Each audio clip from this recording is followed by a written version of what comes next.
Hello বন্ধুগণ, কথায় আছে উঠলো বাই তো কটক যাই, কিন্তু আমার বাই ওঠেনি। আমাকে অফিসের কাজে আজ কটক যেতে হচ্ছে। তো জেনারেলি আমি ট্রেনে ট্রাভেল করে থাকি, কিন্তু আমি ট্রেনের টিকিট পাইনি আজকে, তাই জন্য আমায় যেতে হচ্ছে স্লিপার বাসে। তো এইটা হচ্ছে বাস আমি যেটা বুক করেছিলাম। বাইরে থেকে প্রথমে বাসটাকে ছ্যাদরানে মার্কা মনে হলেও বাসের ভেতরে কিন্তু রাজকীয় ব্যবস্থা ছিল। আমার সিট নাম্বার ছিল এম, যেটা একদমই লাস্টের দিকে পড়েছিল। এই বাসটিতে সিঙ্গেল এবং ডবল দুটোই ব্যবস্থা ছিল। সামনে দুটো মহিলা আমায় পুরো গার্ড করে দিয়েছে। এটা আমার জায়গা, আমি সিঙ্গেল বুক করেছিলাম। তোমরা দেখতেই পাচ্ছ এখানে কি সুন্দর পর্দা দেওয়া আছে পুরো বাইরের দৃশ্য দেখার জন্য। একটু আমাকেও দেখে নাও। যথেষ্ট ভালোই পরিষ্কার পরিচ্ছন্ন ছিল। পেছনে চার্জার সকেট, জলের বোতল, পিলো, গদি সব কিছু অ্যাভেলেবেল ছিল। স্ক্রিনের বাঁ দিকেরগুলো সিঙ্গেল এবং ডান দিকেরগুলো ছিল ডবল।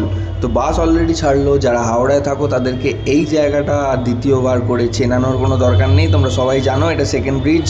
তো আমি চললাম কাজের উদ্দেশ্যে কটকের পথে। টাটা।